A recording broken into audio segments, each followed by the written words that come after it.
안녕하십니까, 오토다이리 오정훈입니다. 전기차 타기 딱 좋은 날씨입니다. 어제 비가 내려서 오늘 날씨가 아주 쾌청합니다. 미세먼지 경보도 아주 좋은 수준을 유지하고 있습니다. 아주 빨간 테슬라 준비했습니다. 모델 S인데요, P100D 모델입니다. 가장 강력한 성능을 자랑하는 테슬라의 플래그십 세단인데요, 제로백을 2.7초에 끊고 최고 출력이 무려 600마력을 훌쩍 뛰어넘는 슈퍼카 뺨치는 성능을 자랑하는 고성능 프리미엄 전기차입니다.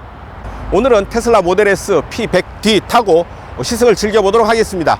심플한 인테리어입니다. 버튼을 찾기가 힘듭니다. 대시보드 센터페시아 상에 딱 두 개의 버튼이 있는데요, 비상등과 글로우박스를 여는 버튼 두 개를 제외하고는 이렇다 할 버튼을 찾기가 힘들고요. 모든 게 이 센터페시아에 들어와 있는 이 대형 모니터를 통해서 차의 모든 부분들을 컨트롤합니다.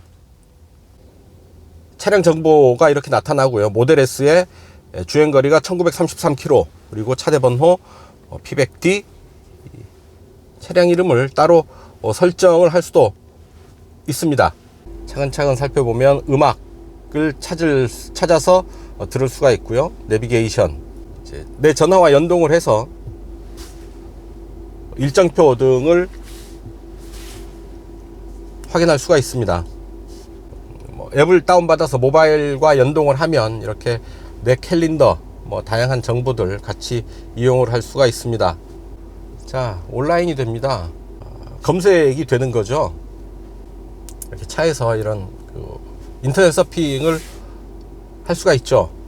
이렇게 앞뒤로 차에 아주 많은 카메라들이 들어와 있습니다. 그 카메라를 통해서 차 주변의 상황을 파악을 할 수가 있고요. 그리고 화면의 배치를 위아래를 바꿔서 이렇게 할 수가 있고, 자, 핸드폰의 여러 기능들, 그리고 무엇보다 차의 기능들을 이렇게 터치 패널로 모든 것을 다 조절을 할 수가 있죠. 먼저 차량 제어입니다. 선루프를 이렇게 해서 열고 닫을 수가 있습니다. 서스펜션은 매우 높음, 표준, 낮음 4단계로 조절을 할 수가 있죠. 일정 속도 이상으로 갈 때 서스펜션 자동 낮춤을 세팅을 할 수가 있습니다. 160으로 세팅되어 있네요. 160, 시속 160km를 오버할 때는 서스펜션이 자동으로 낮아진다 라는 얘기죠. 그렇게 세팅이 되어 있습니다. 자, 서스펜션을 이렇게 낮출 수가 있습니다. 낮으면 차체가 이렇게 쭉 낮아지는 게 느껴지죠. 살짝 올라가는 게 느껴집니다. 다음에 주행 모드입니다. 주행 모드는 컴포트, 스포츠, 루디크로스,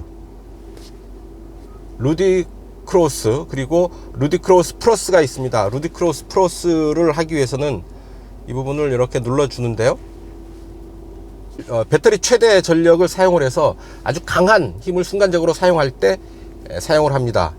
스포츠 플러스 혹은 그 이상의 런치 컨트롤 정도의 기능이라고 이해하면 될 듯 합니다. 하지만 이 모드를 장기간 사용하면 소비 전력이 크게 늘죠. 연비 안 좋은 겁니다. 순간적으로 잠깐 사용하고 배터리의 수명에 영향을 줄 수 있기 때문에 배터리 최대 전력 사용하는 경우는 예외적으로 사용해야 되지 않을까 싶습니다. 어쨌든 그런 기능이 있다라는 거죠. 트랙션 컨트롤 를 하면 슬립 스타트, 바퀴의 슬립을 허용해 주는 거죠. 슬슬 미끄러지면서 이런 진흙이나 눈이나 모래길에서는 타이어가 살짝 미끄러 줘야지 이제 움직이기가 훨씬 더 편해지기 때문에 이런 슬립 스타트 기능을 넣어 놓고 있습니다. 또 하나 클립 모드죠. 클리핑 주행, 클리핑 드라이브. 가속 페달을 밟지 않아도 설렁설렁 차가 움직이는 기능을 클립 모드라고 하는데, 클리핑 주행이라고 하는데, 그런 기능을 쓸 건지 말 건지도 선택할 수가 있습니다. 스티어링 모드는 컴포트, 표준, 스포츠를 할 수 있는데 표준을 세팅했는데요. 자, 스티어링에 한번 회전수를 볼까요? 자, 이렇게 되죠. 하나, 둘, 약 2.4회전, 2.5회전도 아니고요, 2.4회전 정도 하는데 상당히 스티어링 휠은 크고 심플하지만 그렇게 아주 세련된 디자인은 아니다 라는 느낌입니다. 자, 열선 패키지가 있는데요. 열선 패키지, 앞창, 스티어링 휠, 그리고 시트, 뒷시트 이렇게 세 단계로, 각 시트를 세 단계로 열선 시트를 조정을 할 수가 있습니다. 통풍 시트, 냉풍 시트는 없는 거죠. 차의 거의 모든 부분을 이 센터 페이시아의 터치식 모니터로 컨트롤하는 만큼 다른 부분에서는 버튼이 완전히 생략되어 있습니다. 말씀드렸다시피 비상등과 글로브 박스 오픈하는 두 개의 버튼을 제외하고는 어떤 버튼도 없습니다. 심지어 시동 버튼도 없습니다. 어딘가에 시동 버튼이 있어야 될 것 같은데요. 차에 올라서 브레이크를 밟는 것으로 출발 준비가 됩니다. 시동이 꺼졌던 차에 사람이 올라타서 브레이크를 밟으면 차는 이제 곧 출발하겠구나 해서 출발 준비 모드로 가는 거죠. 그 다음에 기어를 D드라이브에 넣어서 움직이면 되는 겁니다. 따로 뭐 버튼을 눌러서 시동을 건다든지 하는 일은 이미 테슬라에서는 구시대의 유물이 된 거죠. 네, 뒷좌석입니다. 검정색 톤으로 마무리된 인테리어에 은색 라인으로 포인트를 줬죠. 그리고 도어 그립은 이렇게 라인 끝에 도어 그립을 이렇게 만들어 놨습니다. 살짝 이제 도어 패널에 팔걸이 형상을 둠으로 해서 뒷좌석 승객이 좀 더 편한 자세를 취할 수 있도록 했고요. 무릎 앞으로 주먹 하나가 여유 있게 지금 들어가고 있습니다. 자, 원터치로 차창이 열리는데요. 이 정도 남겨놓고 차창은 열립니다. 원터치이고요. 자, 주먹이 걸렸을 때 다시 내려가는 것 확인할 수 있었습니다. B필러가 상당히 두꺼운 편이네요. B필러가 두껍게 이제 배치되어 있고 그 두께만큼 지붕도 가운데 선루프 한가운데를 이렇게 두꺼운 필러로 가로지르고 있습니다. 차체의 어떤 그 강성을 위한 조치들이겠죠. 뒷시트도 헤드레스트 일체형 시트를 적용을 하고 있고요. 바닥이 아주 평평합니다. 그래서 뒷좌석 가운데 자리도 제법 편하게 앉아 있을 수 있습니다. 그리고 암레스트는 없네요. 뒷좌석 암레스트는 없어서 뒷좌석이 아주 심플합니다. 뭐 이렇다 할 장치가 없습니다. 두 개의 컵홀더가 준비되어 있고 송풍구는 있는데 뒷좌석을 위한 송풍구, 뒷좌석 온도 조절은 별도로 할 수는 없고요. 운전석에서 조절을 해야 되겠죠. 그래서 두 개의 USB 포트가 들어와 있는 게 뒷좌석 승객을 위한 편의장치의 전부가 되겠습니다. 뭔가 많이 허전하죠. 스웨이드 가죽과 가죽 시트로 실내를 아주 고급스럽게 꾸몄지만 뒷좌석에 앉으면 뭔가 허전합니다. 뒷좌석 승객을 위한 뭔가 엔터테인먼트의 요소가 너무 없지 않은가 하는 생각을 하게 되는 거죠. 이 차의 가격, 성능, 그리고 어떤 그 지향하는 바를 볼 때 이 차의 성격과는 좀 안 맞는 부분이 아닌가, 뒷좌석은 좀 더 재미있게 꾸밀 수 있지 않을까 하는 생각을 해봅니다. 좀 아쉽습니다. 시트가 몸을 딱 잡아주는 게 아니라 살짝 엉덩이 부분은 살짝 미끌리는 듯한 그런 느낌을 받습니다. 자, 도어를 열어보면 바로 이 부분에 긴급 사태, 만약에 충돌 사고가 나거나 차가 전복을 하거나 이런 긴급 사태 때 소방서 구조대원들을 위한 메시지가 여기 들어와 있습니다. 이 부분을 커트하라 라는 얘기죠. 이 부분을 커트해서 배터리에 대한 조치를 취하고 승객에 대한 안전 조치를 취해라 라는 메시지를, 그런 긴급 메시지를 저렇게 표시를 해 놓고 있습니다. 이 차 머리 위가 조금 압박감이 있는 듯한데요. 자, 선루프까지 주먹 하나 세워서 꽉 차게 들어옵니다. 충전 설정. 자, 보시다시피 차 바닥에 이렇게 18650 배터리를 쭉 깔아놨죠. 파나소닉이 만든 배터리들입니다. 리튬이온 배터리들인데요. 앞부분도 트렁크입니다. 엔진룸에 엔진이 없습니다. 열면 뭐 배터리나 모터도 없고요. 트렁크라고 하죠. 프런트의 트렁크, 앞에 있는 트렁크라고 얘기하기도 하는데, 어쨌든 포르쉐 911처럼 이 차도 앞에를 트렁크로 활용을 하고 있습니다. 앞 뒤로 모터가 하나씩 들어와 있습니다. 앞부분은 이제 효율을 중시하는 모터고요. 뒷부분에 고성능 모터가 들어와 있죠. 그래서 앞뒤로 두 개의 모터를 사용을 하면서 결과적으로 사륜구동의 효과를 냅니다. 네 바퀴가 모두 구동하는 올힐 드라이브, 사륜구동 시스템을 구현을 하고 있는 겁니다. 자, 화면을 나눠서 사용할 수도 있고 전체를 사용할 수도 있고 그렇습니다. 아유, 오토 다이얼이 좋네요. 로고도 좋고. 차가 움직이는데 소리가 나지 않습니다. 유령의 발자국 같은 소리가 나죠. 소리가 안 난다는 얘기입니다. 늘 말씀드립니다만 전기차는 모터로 움직이는 거죠. 배터리와 모터의 조합으로 움직입니다. 자, 우리가 흔히 자동차가 움직이면서 듣는 소리 중에서 엔진 소리가 싹 빠졌습니다. 그래서 조용하긴 한데요, 아주 엔진 소리가 없는 만큼 그만큼이 딱 조용해졌느냐 하면 그건 아니죠. 왜냐하면 다른 소리가 더 도드라지게 보이는 겁니다.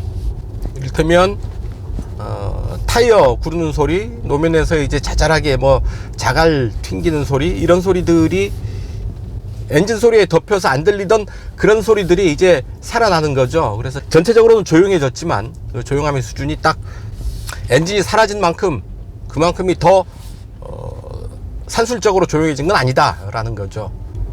자, 계기판에는 지금 내비게이션과 연동되는 게 아니라 그냥 내비게이션 지도가 그대로 뜹니다. 센터페시아의 내비게이션을 보지 않아도 계기판만 보면서도 길을 찾아갈 수가 있습니다. 헤드업 디스플레이가 있었으면 어떨까 하는 생각은 들지만 뭐 없어도 크게 상관이 없겠습니다. 쭉 가속 페달을 밟으면 모터 소리가 윙 들리는 게 엔진 내연차에 익숙했던 소비자들에게는 약간의 이질감을 줄 수도 있습니다. 먼저 개인적으로는 이런 모터 소리가 이제 상당히 친숙해질 만큼 전기차나 하이브리드에 대한 경험이 많이 있어서요, 이런 모터 소리가 상당히 친숙하게 다가옵니다. 자, 테슬라의 자랑 역시 오토파일럿이겠죠. 이제 자동차 전용 도로에 올라서서 오토파일럿을 작동시키겠습니다. 와, 차선을 넘는 순간 작동을 시켰더니요, 아주 확 안으로 잡아 돌립니다. 아주 강하게 조향을 하는데요, 지금까지 제가 느꼈던 차선 이탈 방지 장치, 차로 이탈 조향 보조 장치들 중에 가장 강한 그 조타력을 느낍니다. 운전자가 핸들을 제어하는 게 아니라 차가 핸들을 제어하고 운전자가 보조하는 그런 느낌이랄까요. 어쨌든 차가 조향을 딱 장악했다라는 느낌은 아주 강합니다. 이를테면 이렇게 살짝 스티어링 휠을 아주 가벼운 힘으로 흔들어 보는데요, 스티어링 휠이 딱 버팁니다. 그래서 약한 힘으로 흔드는 정도는 크게 조향에 아무런 영향을 미치지 못하죠. 차가 조향을 딱 잡고 가는 느낌 아주 강하고요. 그래서 운전자가 개입을 해서 스티어링 휠을 좀 크게 돌리면 해제돼 버립니다. 지금 해제돼서 다시 비활성화 상태로 되죠. 오토파일럿을 활성화 시켰습니다. 이 오토파일럿에서 완전히 정지까지는 물론 정주 출발까지도 가능한 시스템인데요, 지금까지 나와 있는 자동차 양산차에 적용된 시스템 중에서는 가장 앞선 시스템이라고 얘기할 수 있을 듯 합니다. 자, 계기판 우측으로는 여러가지 기능들이 있는데요, 선루프를 열고 닫을 수도 있고요, 다음에 화면 밝기를 이렇게 조절할 수가 있습니다. 화면을 어둡게 할 수도 있고요, 화면을 밝게 이렇게 할 수도 있고요, 다음에 펜 속도, 다음에 온도, 이런 부분들을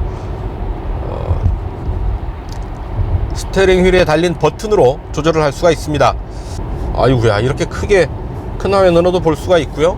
모델 S의 P100D는 두 가지 외형적인 특징이 있습니다. 일단 카본으로 만들어진 리어 스포일러가 장착되어 있습니다. 다음에 앞뒤에 브렘보 브레이크 시스템을 적용을 했습니다. 브레이크 캘리퍼에 브렘보 마크가 되어 있고요, 빨간 캘리퍼를 사용을 하고 있죠. 역시 P100D의 특징이 되겠습니다. 이 차에는 또 특징적인 부분이 생화학 무기 방어 모드가 있습니다. 만약 전쟁이 났을 때 화학 공격이 시도됐다, 생화학 무기가 터졌다 라고 했을 때 이 차 안에 있으면 안전할 수 있다라는 얘기죠. HEPA 에어 필터도 있습니다. 실내를 완전히 이제 청정 지역으로 만들어주는 거죠. 모든 바이러스를 제거하고요. 바이러스가 없는 아주 청정 공간으로 이제 차의 실내를 만들어줄 수가 있는 겁니다. 좋은 얘기죠. 좋은 얘기인데 개인적으로는 차가 그만큼 안전하다라는 얘기를 강조하는 것이어서 나쁠 거 없지만 너무 이제 불안감을 자극하는 공포 마케팅이 아닌가 하는 생각이 듭니다. 뭐 그만큼 이 차가 안전한 공간으로 존재한다 라는 정도로 받아들이면 어떨까 싶습니다. 저 슈퍼차저를 통한 급속 충전을 할 때 약 75분 정도 소요가 됩니다. 국내에는 슈퍼차저가 약 15개 정도, 15곳 정도에 준비되어 있고요. 5시간이 걸리는 완속 충전기 데스티네이션 차저는 약 131곳에 준비되어 있습니다.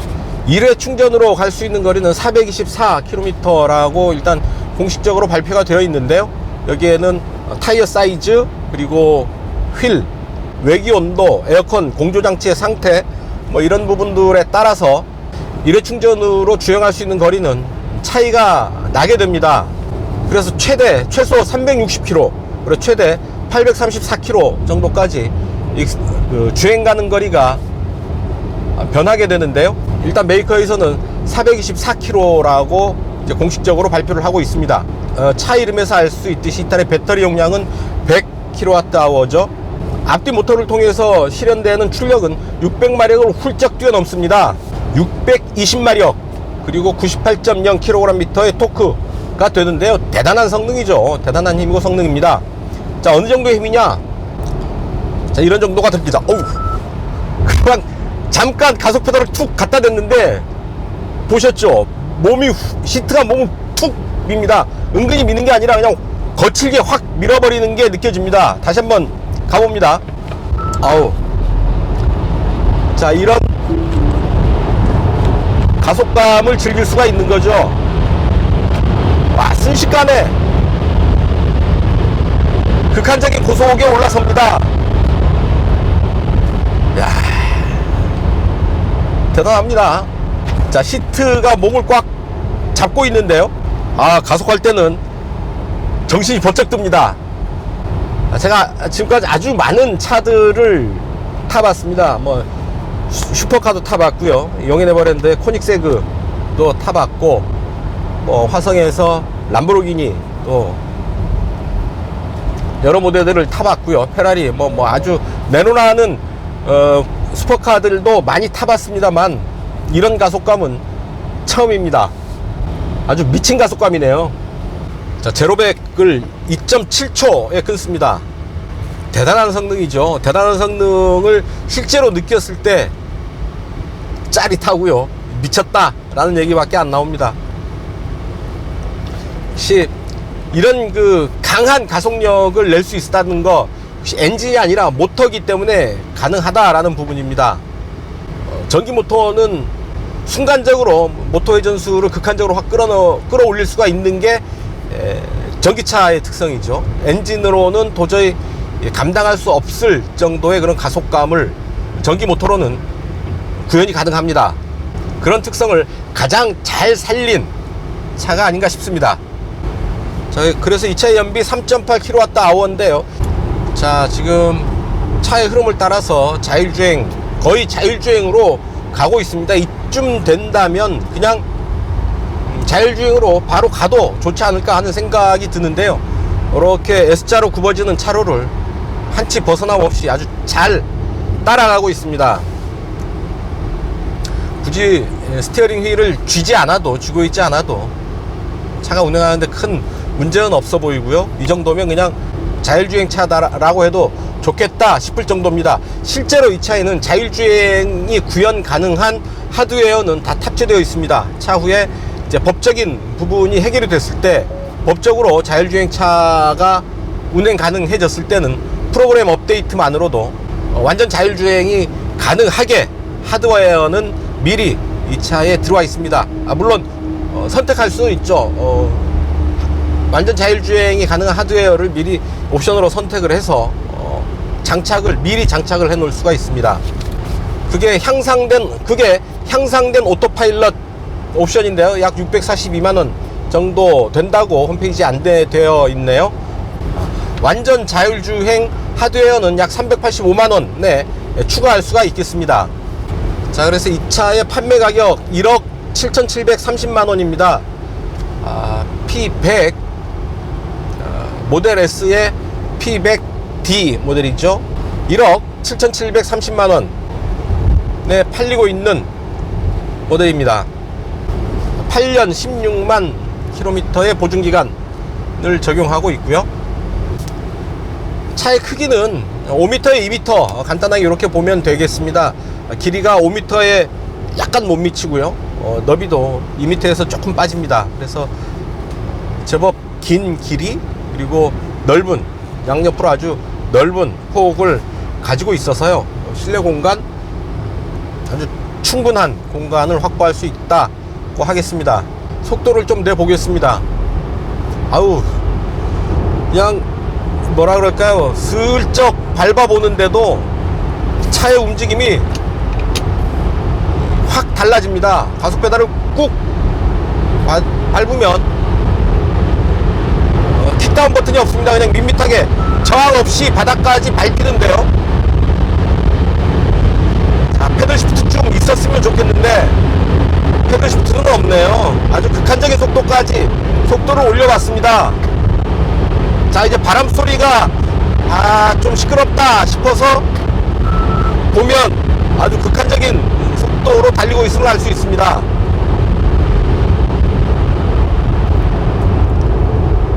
고속에서 제동감도 상당히 좋네요. 브렘보의 고성능 브레이크를 사용해서 고속에서도 차체의 안정감을 해치지 않고 속도를 딱 제어합니다. 두 개의 모터를 이용한 사륜구동 시스템이죠. 역시 그 사륜구동 시스템의 힘인가요? 고속에서 차체 거동이 불안하지가 않습니다. 그래서 어느 정도의 흔들림을 피할 수는 없지만 안정감을 잃지는 않습니다. 운전자가 충분히 제어할 수 있겠다라는 생각을 줄 만큼, 그런 신뢰를 줄 만큼 차체가 반응을 합니다. 전기자동차가 친환경 자동차이기 때문에 상당히 성능과는 어느 정도 거리가 있을 것이다 라는 오해를 하고 있는 분들이 있죠.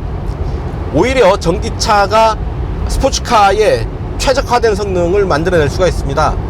그러니까 고속주행과 코너에서 훨씬 더 안정감 있는 주행 자세를 만들어낼 수 있다라는 얘기인데요. 엔진이 고회전할 때는 상당히 큰 무리가 갈 뿐 아니라 기계적으로도 상당히 정교하게 다뤄야 하는 노하우 혹은 기술이 필요합니다. 엔진인 경우에요. 하지만 전기 모터를 사용할 경우에는 그렇게 고회전에 필요한 정밀한 엔진 기술이 필요가 없죠. 그냥 모터를 고회전으로 돌리면 됩니다. 모터를 돌리는 게 큰 기술이 필요한 게 아니죠. 또한 훨씬 더 고속으로 고회전으로 모터는 돌릴 수가 있습니다. 엔진을 뛰어넘는 수준으로 모터의 회전수를 끌어올릴 수가 있는 거죠. 그만큼 차의 속도를 고속으로, 빠른 시간에 고속으로 끌어올릴 수가 있는 겁니다. 스포츠카에 그만큼 적합할 수 있다라는 얘기가 되는 거죠. 좀 더 빠르게 속도를 올려서 이 코너에서 제대로 대응하는지 한번 보죠. 자, 만약의 사태를 대비해서 제가 준비는 하고 있겠습니다. 야, 이 코너를 타고 도네요. 아주 빠른 속도로 이 코너를 타고 돕니다. 야, 대단합니다. 빠른 속도에서도 오토파일럿은 아주 훌륭하게 충분히 잘 작동하고 있는 것을 실제로 확인할 수 있었습니다. 대단합니다. 가속 페달에서 발을 떼면 회생제동 시스템이 이렇게 작동을 하죠. 회생제동이 표준인 상태에서 회생제동의 감각은 좀 더 강합니다. 낮을 때는 브레이크를 해서 발을 떼도 그렇게 그 회생제동의 느낌이 강하지 않은데요. 표준으로 하게 되면 좀 더 강한 제동감을 느끼게 됩니다. 자, 이제 고속 회전 구간에 접어들었습니다. 속도를 좀 끌어올리고요. 고속 코너를 경험해 보도록 하죠. 자, 사륜구동 시스템을 적용한 테슬라 모델 S P100D의 고속 코너링입니다. 속도를 한번 줄여주고요. 자, 코너를 타고 나가면서 속도를 조금 더 올려줍니다. 쭉쭉 밀고 가주는 이런 느낌. 야, 정말 멋있습니다. 재미있고요. 대단합니다. 자, 시속 90의 속도인데요, 이렇게 생각만큼 조용하지는 않습니다. 아주 극한적인 조용함은 아니고요. 바람 소리가 좀 들리네요. 이 차의 그레이드, 아주 최고급 하이엔드급 프리미엄 세단이라고 본다면 그 차급에 비해서는 실내 방음 대책은 조금 허술한 게 아닌가 싶습니다. 노면 소리도 자잘하게 올라오고요. 편안하게 순항하는 그런 느낌은 나는데 바람 소리는 좀 더 잡을 수 있지 않을까 하는 생각을 하게 되는 게요. 현재 속도가 지금 시속 90입니다. 이 속도에서 이 정도의 소음을 만난다, 이 정도의 소리를 만난다, 조금 기대에 못 미치는 감이 없잖아 있습니다. 두 가지 면에서 아주 인상적인 그런 느낌을 전해주고 있습니다. 진짜 타의 추종을 불허하는 가속감 하나고요. 또 하나는 지금으로서는 최고 수준의 기능을 보여주는 오토파일럿. 이 두 가지 기능은 상당히 인상적인 부분으로 다가옵니다. 다른 차에서는 만나기 힘든 수준에서 그런 기술들을 구현하고 있는 건데요. 전기차, 전기 모터로 구성된 파워트레인, 이게 가능한 그런 가속감일 테고요. 전통적인 자동차 메이커가 아니라 테슬라가 거의 실리콘밸리에서 창업된 IT 기업에 가깝다라는 면이, 그런 완벽에 가까운 오토파일럿의 기술을 구현하게 되는 배경이 아닐까 싶습니다. 어쨌든 분명한 건 기존의 전통적인 자동차들과는 많이 다르다라는 겁니다. 차의 형태, 작동 방식, 이런 기본적인 부분이야 다를 수가 없겠습니다만, 이게 자동차 산업에 접근하는 방식, 아이디어, 또한 구현하는 기술, 이런 부분들이 다르죠. 일단 시장에 성공적으로 안착한 모델이죠. 아직 모델 3가 남아있긴 하지만 테슬라의 모델 S는 일단 성공한 모델로 평가해도 될 만큼 이제 시장에서 많은 인정을 받았습니다. 물론 그렇다고 해서 테슬라가 이제 성공한 건 아니죠. 모델 S의 성공은 한 차종, 그러니까 테슬라가 만든 한 차종의 성공일 뿐이고요. 결국은 모델 3에서 그게 관건이 결정이 되겠습니다만, 아직까지는 많은 위험을 안고 있는 것 또한 사실입니다. 테슬라가 창업 이래 지금까지 이익을 낸 적이 없죠. 지금까지 계속 이제 적자 상태를 면치 못하고 있고요. 완전 공장 자동화의 문제로 요즘 모델 3 생산에 많은 어려움을 겪고 있고, 또한 자금 문제도 지금 빨간불이 켜졌고요. 여기 신용평가기관의 평가도 많이 이제 박해졌습니다. 우리나라에서 모델 3에 대한 예약금을 걸고 기다리는 사람들이 많이 있죠. 무려 $1,000의 예약금을 걸었던 걸로 아는데요. 약속한 시간이 벌써 지났습니다. 일반 자동차 회사들 같으면 아주 난리가 났겠습니다만, 좀 더 기다리는 분위기이고요. 어쨌든 테슬라가 이런저런 도전을 하는 가운데 좋지가 않죠. 시장 상황도 그렇고 소비자들이 눈길도 그렇고 그렇게 호의적인 것 같지는 않습니다만, 어쨌든 선구적으로 시장에 대응하고 있는 브랜드 자동차 메이커다라는 것은 확실해 보입니다. 사고 소식이 몇 건 있었죠. 교차로에서 또는 트럭에 반사되는 부분을 제대로 인식하지 못해서 자율주행차가 사고 났던 적도 있고요. 또한 테슬라의 오토파일럿 기능 중에 사고 났던 경우들이 아주 가끔씩 이제 뉴스로 전해지곤 합니다. 그게 뉴스라는 거죠. 운행 중에 사고가 났다는 게 뉴스가 된다는 건 무슨 얘기냐, 그만큼 드문 케이스다 라는 거를 역설적으로 얘기해 주는 게 아닌가 싶습니다. 사람이 운전하다가 사고 났다, 물론 대형 사고인 경우에 이제 뉴스가 되지만, 사람이 운전하다 사고 났다라는 거는 뉴스가 되는 경우가 거의 없죠. 뭐 그만큼 당연한 일이고 있을 수 있는 일이다 라는 얘기일 테고요. 테슬라의 오토파일럿이 사고가 났다, 혹은 자율주행 테스트차가 사고가 났다라는 건 드문 경우다, 케이스가 흔치 않은 경우다 라는 의미가 아닐까 싶습니다. 저는 그런 부분들을 오히려 더 안전하다, 그런 차들이 더 안전한 차임을 얘기해 주는 반증이다 라고 해석하고 싶은데요. 물론 거기에 이제 동의하지 않을 분들도 분명히 계시겠습니다만, 저는 이런 그 자율운전차, 오토파일럿 이런 부분들을 기술적 완성도를 위해서 좀 더 노력해야 하는 것과는 별도로 가능하다면 좀 더 일찍 더 많은 차에 적용을 하는 게 어떨까 하는 생각을 하게 됩니다. 사람이 운전하는 것보다 안전한 수준에 이미 올라와 있다고 보이기 때문이죠. 사람보다 낫다, 나을 것이다 라고 저는 봅니다. 적어도 레이스가 아니라 이런 일반 공도에서의 주행으로만 본다면 자율주행이 사람보다는 훨씬 더 안전하게 잘 할 것이다 라는 게 저희 생각입니다.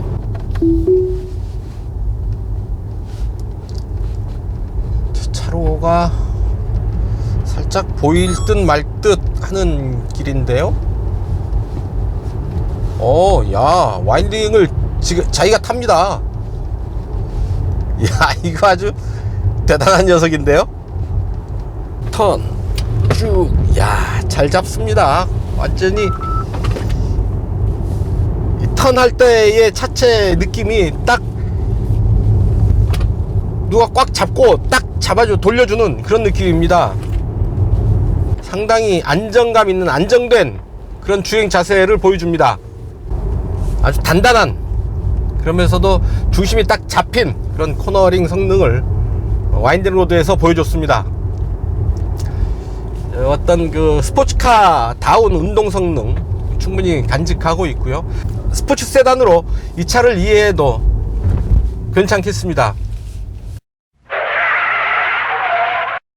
단도직입입니다. 테슬라 모델 S 현 단계에서 가장 미래에 가까이 다가서 있는 자동차다 라는 인식이 강한데요. 스티어링 휠 주변을 보면 전혀 그렇지 않습니다. 시대에 한참 뒤떨어진 듯한 그런 느낌을 받게 됩니다. 일단 스티어링 휠이 좀 큽니다. 커서 트럭을 모는 느낌이랄까요.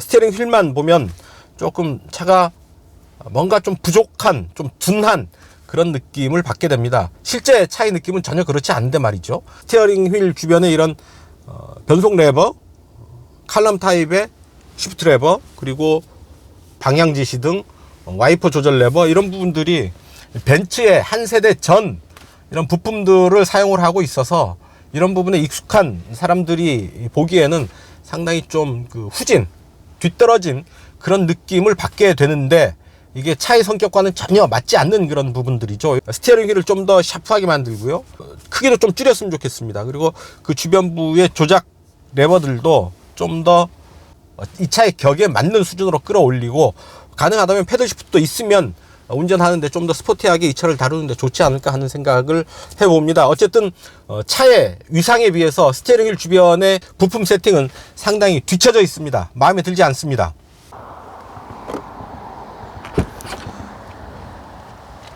이런 날카로운 부분, 안전을 위해서는 좋지 않은 디자인이라고 제가 기회될 때마다 말씀을 드리는데요. 모델 S에서도 이런 부분이 드러납니다. 바람직하지 않은 디자인을 적용을 하고 있다라는 점 상당히 아쉽습니다. 안에 몰딩 이런 부분들이 이제 중간에 이렇게 단절되어 있는 부분들, 차의 그 조립 상태가 그렇게 썩 좋아 보이진 않는다라는 얘기인데요. 뒷도어를 열고 보면 자, 어떻습니까? 이렇게 보시면 이 뒷부분, 이 라인과 이 뒷창이 만나는 이 라인의 처리가 좀 어색하죠. 이 라인이 더 들어오던지 아니면 뒷창이 더 뒤로 깎이던지요. 어떤 이 부분의 디자인도 세련되게 완벽하게 처리되지는 않았다라는 느낌을 주고요. 이는 뭐 고무 몰딩도 좀 더 깔끔하게 정리하는 방법이 없을까요? 좀 많이 보기에 따라서 좀 많이 거슬릴 수 있어 보입니다. 차체의 이런 그 틈새 단차 부분인데요, 많이 떠 있죠. 이 부분은 상당히 이제 밑에서 올라오는 라인에서 좀 더 벌어져 있어 보이고요. 높이도 맞지 않습니다. 이 차급에 맞추는 좀 더 정교한 자동차 만들기가 필요해 보입니다. 테슬라의 아저씨들이 그렇게 그 차를 솜씨 있게 잘 만드는 것 같지는 않아 보이네요. 혹시 전기차도 약할 것이다 라는 생각을 갖고 계신 분이 계시다면 이 차를 한번 타볼 것을 권해드립니다. 엔진을 가진 내연기관 자동차들이 도저히 따라올 수 없는 순간 가속감은 진짜 압권입니다. 아주 짜릿하고요, 재미있습니다. 순간적으로 날아오를 것 같은 폭발적인 가속감은 아마 모델 S를 따라올 차가 없을 듯 합니다. 아주 최고의 가속감, 제가 타봤던 차들 중에서 가장 짜릿한 그런 순간 가속감을 느꼈는데요, 바로 전기 자동차에서 가능했던 부분이 아닌가 싶습니다. 사륜구동 시스템이 주는 고속에서의 주행 안정감 또한 탁월했는데요, 역시 전기차답지 않은 폭발적인 가속감, 성능, 이런 부분들이 짜릿하게 와 닿았습니다. 전기 자동차가 친환경 자동차인 만큼 아주 착하고 유순할 것이라는 생각은 이제 접어야 할 듯 싶습니다. 전기차이지만 폭발적인 성능을 자랑하는 전기차의 또 다른 면, 모델 S를 통해서 느꼈고요. 우리가 지켜봐야 될 부분은 테슬라의 모델 3이겠죠. 이제 모델 3가 어떻게 전개되느냐에 따라서 테슬라의 운명은 결정되지 않을까 싶습니다. 어쨌든 분명한 것, 테슬라의 모델 S 충분히 재미있고 짜릿한 고성능 전기차다라는 사실을 확인하면서 오늘 시승은 여기서 마치겠습니다. 지금까지 저는 오토다이어리 오종훈이었습니다. 감사합니다.